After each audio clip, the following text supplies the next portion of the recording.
4,000 kilometers of pipeline buried beneath a desert. 6.5 million cubic meters pumped daily from more than 1,300 wells drilled half a kilometer underground serve 70% of the country.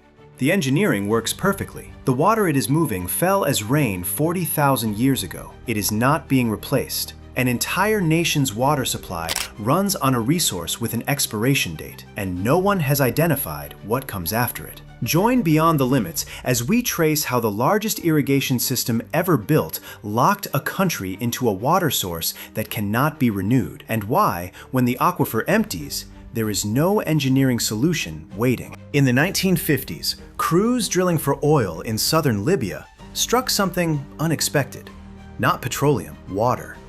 Vast quantities of it, sealed in sandstone formations hundreds of meters below the Sahara. Testing revealed it was ancient, deposited during the last ice age when the desert received rainfall, then sealed underground for tens of thousands of years. Libya had no rivers. Rainfall along the northern coast averaged less than 100 millimeters per year. Coastal aquifers were already overpumped and contaminated by seawater intrusion. Desalination existed, but cost roughly 10 times more per cubic meter than groundwater extraction. The cheapest, largest, most accessible water source in the country sat underneath a desert that almost nobody lived in. The people who needed it lived 1,000 kilometers north along the coast. So Libya built what no country had attempted at this scale.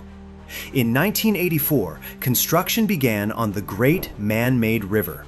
Network of pre-stressed concrete pipes, each 4 meters in diameter, buried beneath the Sahara to carry water from more than 1,300 wells to the coastal cities of Tripoli, Benghazi, and Sirte. Fleets of more than 100 transporters carried the pipe segments across open desert. $25 billion. 4,500 kilometers of pipeline.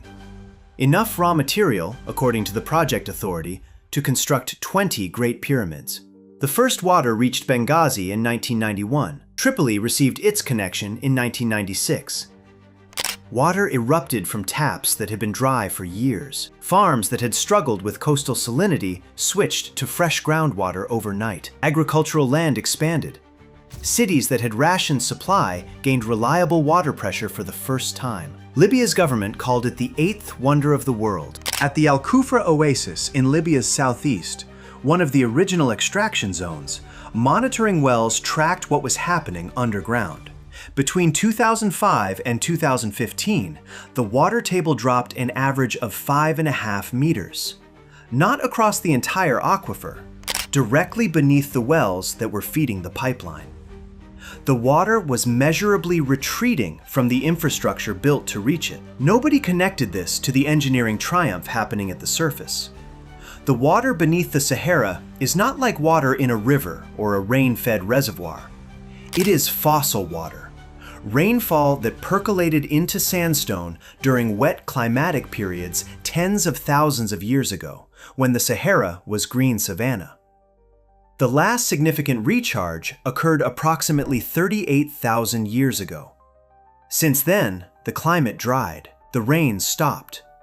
The water stayed underground, sealed in rock. The Nubian Sandstone Aquifer System spans 2 million square kilometers beneath 4 countries: Libya, Egypt, Sudan, and Chad.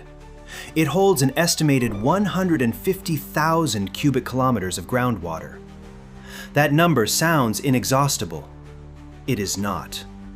Libya alone extracts approximately 2.4 cubic kilometers per year through the pipeline system.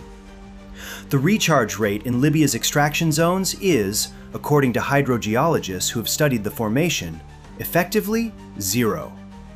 Some modest recharge does occur in the southern portions of the aquifer beneath Sudan and Chad, where seasonal rainfall still reaches the sandstone.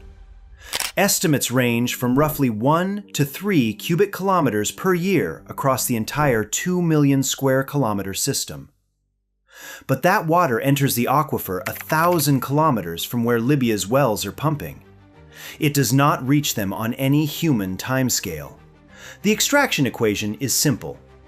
Water is leaving the aquifer faster than anything is arriving to replace it. How long can it last? Libyan officials have claimed the aquifer could sustain pumping for 1,000 years. Independent analysts and hydrogeologists have stated it may not last through the 21st century. Peer-reviewed estimates typically cite 60 to 100 years at current extraction rates. And current extraction rates are not holding steady, they are increasing. In late 2024, the project authority committed to Phase 5, 1,500 kilometers of new pipeline, 420 additional wells, another 2.5 million cubic meters of daily capacity.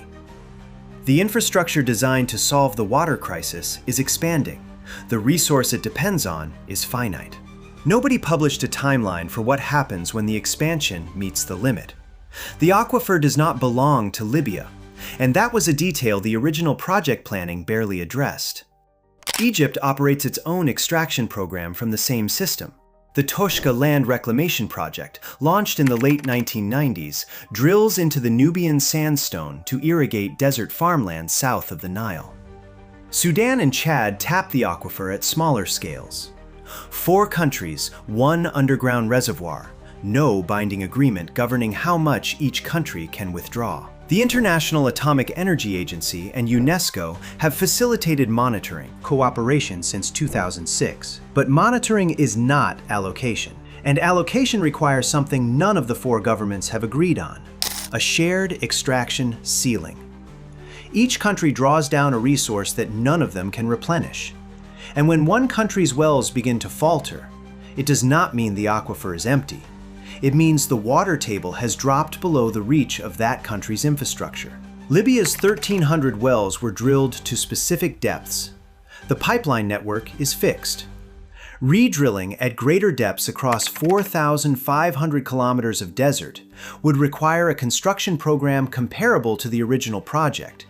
Decades of work and billions of dollars that a politically unstable country may not have. But the infrastructure itself was about to face a threat that had nothing to do with hydrology. In 2011, NATO aircraft struck the Brega pipe manufacturing plant during the Libyan civil war. This was the only facility in the country that produced the 4-meter diameter concrete cylinders the entire pipeline network requires for maintenance and repair. NATO stated military equipment had been stored at the site. The factory was destroyed. 70% of Libya's population depended on water flowing through pipes that could no longer be replaced domestically. Abdel Hakim El-Shwedi, one of the project's senior leaders, described the strike as a major setback for the system's future. By 2019, 101 of 479 wells on the Western pipeline system had been dismantled, confirmed by Abdullah El-Sunni, head of Libya's water authority. Pumping stations operated without scheduled maintenance. Sections of pipe sat exposed where road construction or shelling had shifted the desert surface above them. In 2020, armed groups seized a water flow control station near Tripoli, temporarily cutting supply to the capital and surrounding towns. The system that Libya built to guarantee water security had itself become a strategic vulnerability. A single network, partially above ground, crossing territory controlled by competing factions in an unresolved civil conflict. And right now, today, here is where this stands. The pipeline still operates. It delivers roughly 2.5 million cubic meters per day, less than 40% of its design capacity. Enough for daily consumption, not enough for the agricultural expansion the system was originally built for. 80% of the water was intended for farming: grain, vegetables, fruit. A plan to make Libya self-sufficient in food production. That vision required the full 6.5 million cubic meters per day. It requires an aquifer that does not deplete. Neither condition is being met. Libya has 8 desalination plants.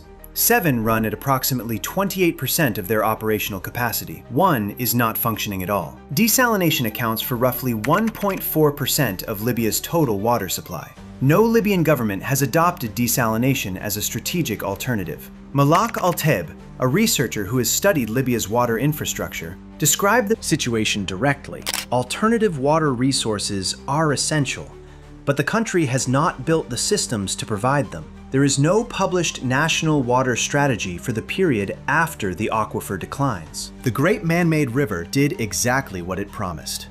It moved water from where it was stored to where it was needed. Farms grew. Cities drank. A desert nation with no rivers and almost no rain built a water system that rivals anything on Earth in engineering ambition. But every cubic meter that reaches Tripoli is a cubic meter that will not be there in 50 years, or 80, or 100.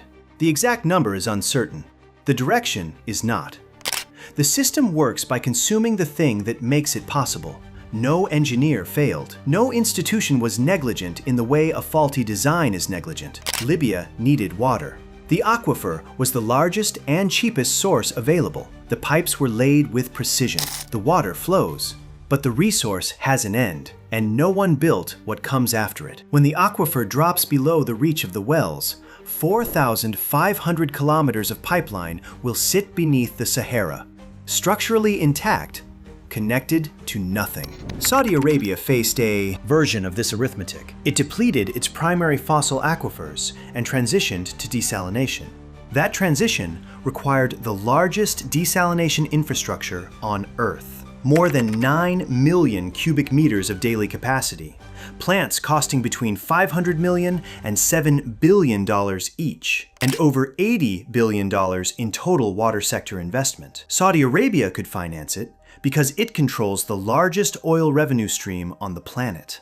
Libya's oil production has been disrupted since 2011. To replace even the current reduced pipeline output of 2.5 million cubic meters per day through desalination would require multiple mega-scale plants, a stable power grid to run them, and capital investment on a scale Libya has not been able to mobilize for any sector since the civil war began. The pipeline cannot create water. It can only move a deposit that took 40,000 years to accumulate and is being drawn down in decades, with nothing replacing it. If that equation stays with you, the next video follows the same logic on a continental scale. China built the largest water transfer system in history to move an entire watershed north. Same ambition, different geography, same unanswered question at the end. That is on screen now. And if you want to see what happens when this kind of extraction runs all the way to its conclusion, the Aral Sea investigation is on screen now too, where the water did run out. Subscribe if you are staying. We are not done.